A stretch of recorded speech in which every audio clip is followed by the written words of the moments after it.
राज्यातल्या ज्या जिल्ह्यामध्ये नुकसान झाले त्या नुकसानग्रस्त 253 तालुक्यांना 31,000 कोटी रुपयांचं पॅकेज जाहीर झालं आहे. मात्र त्यातील बुलढाणा जिल्ह्यातले 4 तालुके जे ते वगळण्यात आलेले आहेत. आपल्यासोबत या संदर्भात बोलण्यासाठी आमदार सिद्धार्थ खरात आहेत. साहेब, काय सांगाल? जिल्ह्यातले 4 तालुके वगळले मदतीच्या पॅकेजपासून.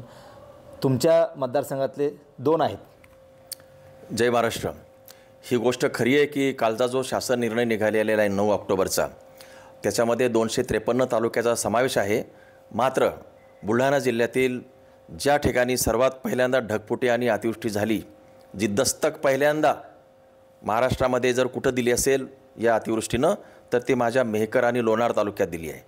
तर त्या ठिकाणी जे हे तालुक्याचं प्रचंड नुकसान झालेलं आहे. दिनांक 25 आणि 26 जूनला मेहकरमध्ये आणि 22 जुलैला लोणारमध्ये 212 मिलीमीटर पाऊस झालेला आहे.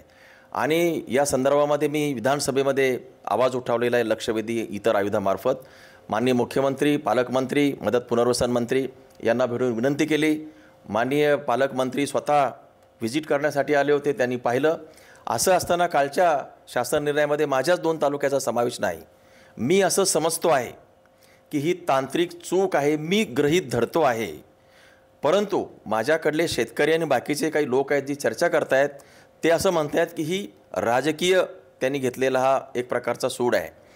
माझं म्हणणं आहे की तुम्हाला सिद्धार्थ खरात आमदार विरोधी पक्षातला असेल तर माझ्यावरती व्यक्तिगत काय करायचं ते करा, परंतु राजकीयदृष्ट्या माझ्या मतदारसंघातल्या शेतकरी राजाला तुम्ही वेटीला धरू नका. ही आणि अशी जर चूक करत असाल ती गंभीर गोष्ट आहे. आणि जर तुम्ही अशी जर सुरुवात करत असाल तर त्या पुढच्या परिणामाला तुम्ही तयार राहा. मी या निमित्तानं आपल्यामार्फत माननीय मुख्यमंत्री आणि उपमुख्यमंत्री, कृषी मंत्री, मदत व पुनर्वसन मंत्री यांना विनंती करतो आणि अल्टिमेटमसुद्धा देतो की येत्या 2 दिवसामध्ये म्हणजे सोमवार आणि मंगळवारपर्यंत माझे 2 तालुके यांचा समावेश या 253 तालुक्याच्या अतिवृष्टीमध्ये करण्यात यावा. ही चूक सुधारून सुधारित शासन निर्णय जाहीर करावा. अन्यथा बुधवारनंतर मी संपूर्ण माझ्या शेतकरी राजांना, माझ्या सगळ्या पदाधिकाऱ्यांना घेऊन इथला जो काही समृद्धी महामार्ग आहे, नॅशनल हायवेज, राज्यमार्ग सगळं मी जाम करणार आहे. आणि त्यानंतर सरकारला कळेल काय होणार आहे ते. गेल्या 2-3 महिन्यामध्ये जिल्ह्यातले जे काही तालुके त्या ठिकाणी मोठ्या प्रमाणात अतिवृष्टी झाली. तुमचाही मतदारसंघ त्यामध्ये आहे.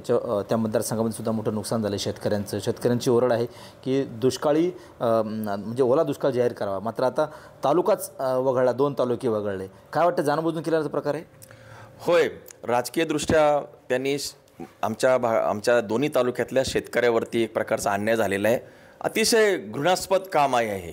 ही तांत्रिक चूक असेल किंवा राजकीय चूक असेल, चूक कोणती असू द्या, ही या शासन निर्णयामध्ये हे 2 तालुके जिथं सुरुवातीला या ठिकाणी सगळ्यात मोठा अतिवृष्टी झाली आहे, जलमय झालेलं होतं. पहिला आवाज आम्ही उठवलेला आहे. नेमकं तेच 2 तालुके तुम्ही याच्यामधून वगळलेलं आहे. खूप मोठी गंभीर गोष्ट आहे. आणि म्हणून 2 दिवसामध्ये मी आपल्यामार्फत शासनाला विनंती करतो आहे की 2 दिवसामध्ये या शासन निर्णयामध्ये सुधारणा करून माझ्या 2ही तालुक्याचा समावेश त्यामध्ये करावा.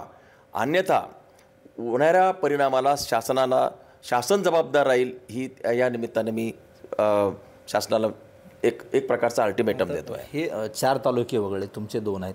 पण आता काही दिवसावर दिवाळी येऊन ठेपली आहे. शेतकऱ्यांची दिवाळी अंधारात जाणार, त्यांना नुकसान भरपाई किंवा सवलती मिळणार नाही या पॅकेजमधल्या. तुम्हाला सांगतो, खऱ्या अर्थानं हा ऑक्टोबर महिना आहे. सप्टेंबर ऑक्टोबरमध्ये शेतकऱ्याच्या घरामध्ये सोयाबीन किंवा इतर कॅश क्रॉप येत असतं. यावर्षी बघा तुम्ही, त्याचं सुरुवातीचं जे काही पावसामुळे संपूर्ण पिकच पाण्यामध्ये गेलेलं आहे आणि आज त्याच्या हातामध्ये काही राहिलेलं नाही. अत्यंत म्हणजे इतिहासामध्ये कधी नसेल एवढ्या मोठ्या प्रमाणामध्ये आज शेतकरी राजा हातबल झालेला आहे. आणि उद्या दिवाळी आहे. दिवाळी त्याची गोड तर तुम्ही करतच नाही आहे. दिवाळी जे काही पॅकेज दिलं आहे ते सटरफटर पॅकेज तुम्ही जे दिलेलं आहे सो कॉल्ड, बरोबर आहे, ते तर योग्य नाहीच आहे.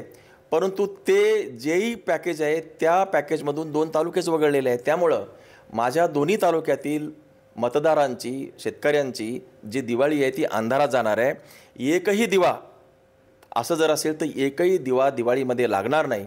आणि जर आमच्या शेतकऱ्याचा जर दिवा दिवाळीमध्ये जर लागणार नसेल तर माननीय मुख्यमंत्री, उपमुख्यमंत्री, कृषी मंत्री, मदत व पुनर्वसन मंत्री आणि इतर मंत्र्यांचा दिवासुद्धा आम्ही लागू देणार नाही. त्यांची दिवाळीसुद्धा सुखात जाणार नाही, हे त्यांनी ध्यानात घ्यावं. पण तुम्ही विरोधी पक्षात आहात, इथले जे होमटाऊनचे जे खासदार म्हणजे केंद्रीय मंत्री आहेत, असं असतानासुद्धा तुमचे 2 तालुके वगळले. ते मला माहिती नाही. केंद्रीय मंत्री इथले आहेत, त्यांचा किती प्रभाव या सरकारवरती आहे ते मला माहिती नाही. परंतु मी माझ्या पद्धतीनं माझा जो प्रयत्न आहे, मी विधानसभेमध्ये लक्षवेधी असेल, पॉईंट ऑफ इन्फॉर्मेशन असेल, अर्थसंकल्पी चर्चा असतील, या सगळ्या चर्चेमध्ये या विभागामध्ये त्यावेळेस जी काही नुकसान भरपाई झाली होती ती सगळी मी प्रामुख्यानं मांडली. मुख्यमंत्री महोदयांना भेटलो, पालकमंत्री महोदयांना भेटलो, महसूल मंत्र्यांना भेटलो, जिल्हाधिकाऱ्यांना भेटलो, सचिवांना भेटलो. मी एकही कसूर माझ्याच्यानं सोडलेली नाही आणि त्यामुळं मी माझे संपूर्ण प्रयत्न केले. माझी खात्री आहे 2 दिवसामध्ये शासन हा निर्णय सुधारित करेल आणि जर त्यांनी नाही केला तर पुढची जी काही आंदोलनाची दिशा आहे ती तुम्हाला बुधवारी आम्ही जाहीर करू. नक्कीच. तर हे होते आमदार सिद्धार्थ खरात. येत्या बुधवारपर्यंत जर का शासनानं त्यांच्या मतदारसंघातल्या 2ही तालुक्यांचा समावेश या दुष्काळी जे पॅकेज आहे त्याच्यामध्ये घेतले नाही किंवा नावं त्याच्यामध्ये समाविष्ट केले नाही तर बुधवारच्या नंतर ते आंदोलनाची भूमिका जाहीर करणार आहेत. कॅमेरामन निलेश देशमुखसह गणेश सोळंकी, TV9 मराठी, मेहकर, बुलढाणा.